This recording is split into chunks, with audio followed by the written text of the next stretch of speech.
hilig mo, edi mag-motovlog ka.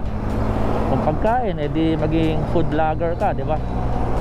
Pero kung paiba-iba kasi maliligaw yung yung viewers mo kung ano yung talagang nilalaman ng channel mo.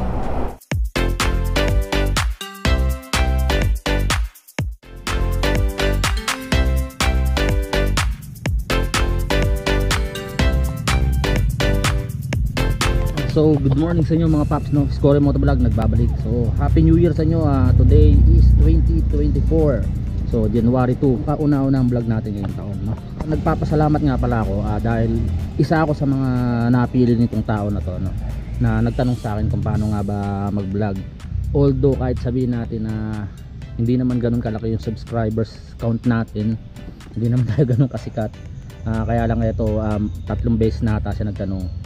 Siguro sana makatulong sa itong video na to, no? Naalala ko dati nung first time kong mag-vlog, nagkaroon ako ng interest kasi isang beses binidyoan ko yung unang motor ko, yung Suzuki Address.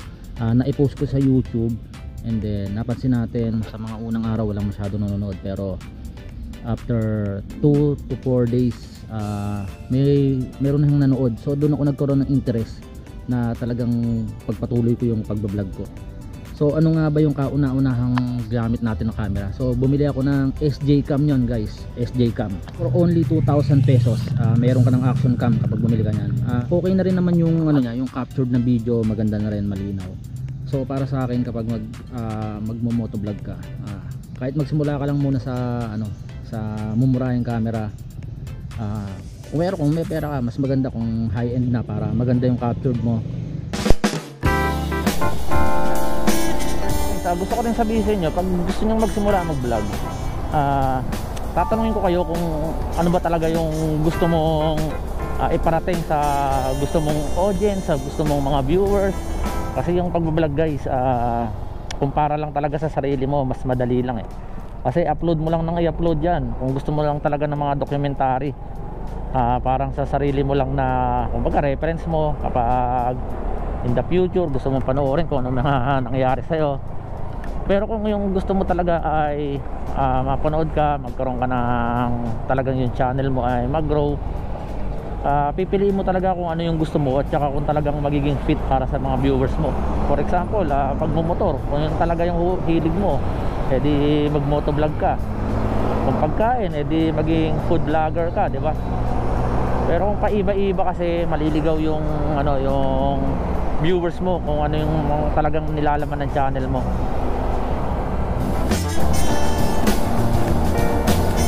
Tapos isa pa sa mga naging tanong din ng mga taong or yung mga gustong maging motovlogger, paano nga ba magkaroon ng subscribers? Siyempre unang-una kailangan ipaalam mo sa mga kaibigan mo, sa pamilya mo na meron kang YouTube channel. Please pa-subscribe ka mo, pa-supportan yung channel mo, kasi yun ang magiging kauna-unang subscribers mo. And then pangalawa, yung unang-unang i-upload na video mo, kailangan quality, maganda, talagang ma-deliver mo kung ano man yung nasa title ng video na ginawa mo, guys. Tapos guys, mas maganda kung mag-upload kayo ng video yung parang naka-sequence siya sa mga naunang video mo. Kuwari, nakapag-upload ka na ng una mo regarding sa pagmumotor, pwede ka mag-upload ulit na kailangan yung video mo ay nakaka-relate pa rin sa pagmumotor mo. Kuwari, pumupunta ka sa mga ibang lugar, nagmumotor ka. Kasi kung bigla kang magiging food vlogger, di ba, malilito yung audience mo. So ganun yung iniiwasan natin, or ma-confuse yung mga audience mo. Dahil kaya sila nag-subscribe sa'yo, dahil kung anong video yung kung saan sila nag-subscribe, ayun din ang gusto nilang mapanood in the future sa mga susunod na mga upload mo, no?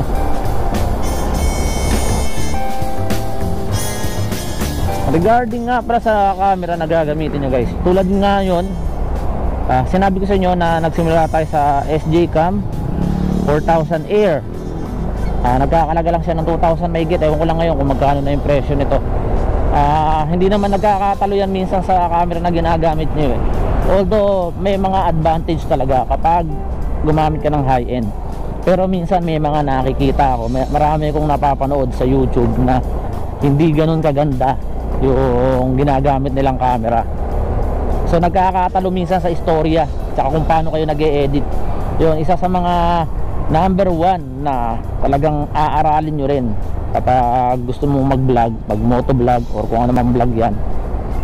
Mag-edit guys, no, kung paano gumawa ng istorya. Kahit sabi mong mag-vlog ka ngayong oras tapos ituloy mo mamayang hapon, depende yan kung paano mo gagawa ng istorya yan, kung paano mo i-deliver ng maganda yung mga binidyo mo, yung mga pinuntahan mo, di ba? Kasi minsan yung storytelling, minsan yun yung mga nakakaakit sa mga subscribers, sa mga viewers, para bumalik sa channel mo. Ito yung sasabihin ko sa inyo guys, isa sa mga nakakatulong talaga pag gusto mong mag-vlog, gusto mong makilala. Ito yung mga naging ibang susi ng mga taong vlogger na talagang sumikat. Kailangan makapalang mukha mo guys. Huwag kang mahiyang magsalita sa public. Yung mga ika nga gusto mong maging vlogger di ba? Tapos ihiya-hiya ka ng pagsasalita mo. Kasi yung mga makakakita sa'yo sa public, di ka naman yan, unang-una di ka naman yan kilala eh. Kumbaga wala yan pakialam sa'yo kung ano yung pinagsasabi mo. Kumbaga kailangan focus ka lang sa camera mo, then smile. Kasi pag sinamahan mo ng hiya, tapos mag-vlog ka, para ka nang ang sunga-sunga sa camera nyo, no? Sarili mong channel, parang nahihiya ka, di ba? Para ka na rin kasing sumasabak sa pag-aartista pag papasukin mo yung pagbablog guys. Siyempre kapag mahihiyain ka, sino nga ba naman yung manonood sa'yo? Wala yan, mahina loob yan. Parang ganun lang. Kailangan self-confidence ang kailangan mo dyan guys. Tanggapin mo kung ano yung sasabihin sa'yo ng viewers mo. Tanggapin mo kung bad or view. Tanggapin mo kung bad or good yung mga comment. Ganyan talaga ang buhay kapag mag-vlog ka. Minsan may mga gusto talaga sila, minsan ayaw nila. Kasi yung ibang basher dyan, sila pa rin ang magiging fans mo. Tandaan mo balang araw. So guys, itong video na to ay para sa mga nagtatanong sa akin na kung paano mag-vlog, mag-motovlog. So ito, mga basic lang yung mga sinabi ko sa inyo. Hayaan nyo sa susunod kapag may mga nag-request pa. Sasabihin ko pa yung mga ibang naging paraan ko para makakuha ko ng subscribers, makakuha ko ng views. Kasi kung mapapansin nyo sa channel ko, may mga video na maraming views, may mga video na konti lang yung views. Kasi yun nga, 'di ba? Lagi kong sinasabi na depende talaga sa mga YouTube users kung panonoorin yung gusto mo. Iba-iba ang hilig nila. So wag kang susuko guys kung minsan parang naiisip mo sa sarili mo na ayoko nang mag-YouTube. Kasi kung ang habol mo lang talaga sa YouTube ay pera, para sa akin, wag mo nang ituloy. Pero kung gusto mong entertainment o ma-entertain ng mga tao, so mag-video ka lang ng mag-video. So kung sa paningin na iba, corny ang ginagawa mo, pero sa paningin naman ng iba, yung ibang YouTube user ay napakahalaga at napaka-importante ng ginagawa mo. So siguro guys, tatapusin ko na muna yung video ko rito. At maraming salamat sa mga sumama sa biyahe ko. At binabati ko ulit kayo ng maligayang bagong taon. At sana ay maganda ang pasok ng 2024 natin. So maging lesson sana yung 2023. At alam ko marami tayong natutunan sa buhay ng mga nakaraang taon. So hanggang sa muli guys, Kore Motovlog, ang inyong pong lingkod.